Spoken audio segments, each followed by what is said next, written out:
আপনি বলেছিলেন যে বিদ্যাসাগর মহাশয় বললেন না একটু আগে, তো বিদ্যাসাগর মহাশয় একজন পুরুষ হয়ে বিধবা বিবাহ প্রচলন করেছিলেন, তিনি তো আমাদের সম্মান দিয়েছিলেন।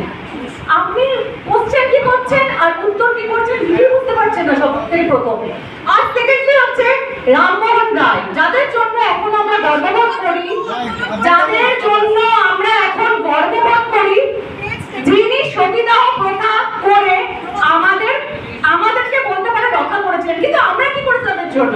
আমরা কি কিছু করেছি? প্রত্যেকটা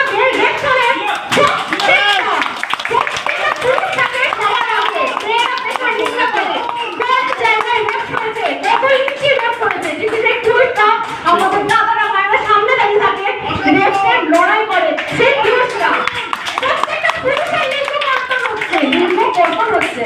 আমরা কি লড়াই করেছি? আমরা বলতেই দিই না। যেমন আপনি বলতে দিচ্ছিলেন না একটু আগে, সরি টু সে আপনি বলতে দিচ্ছিলেন না।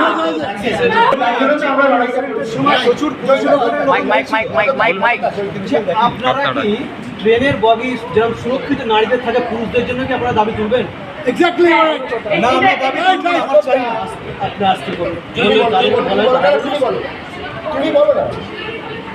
আচ্ছা, এই যে প্রশ্নটা ট্রেনের জন্য, আচ্ছা অভিযানের সদস্যরা, অভিযানে যারা রয়েছে তারা সবাই আন্দোলন করছে, পুরুষদের হয়ে কথা বলছে, কিন্তু তার সাথে যদি বাকি পুরুষেরও এক না হন তাহলে কোনো কিছু মানে একটা বড় কিছু করতে গেলে শুধু একটা সংস্থা দরকার, মানে শুধু একটা সংস্থা একা পারে না, বাকিদেরও দরকার।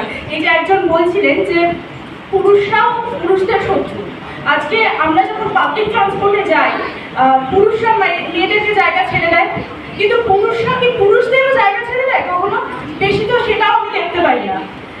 এছাড়াও আজকে আরো একটা জিনিস বলছি, মাতৃভূমি লোকালে আগে পুরোটাই ফিমেলদের জন্য ছিল, এখন বর্তমানে মেলদের জন্য সেটা করা হয়েছে। অদ্ভুতভাবে দেখা যায় সেই নামটা কিন্তু মেয়েরা গিয়ে দখল করছে এবং একটা সাংঘাতিক ক্যাওয়াজ, সাংঘাতিক ভিড় হচ্ছে।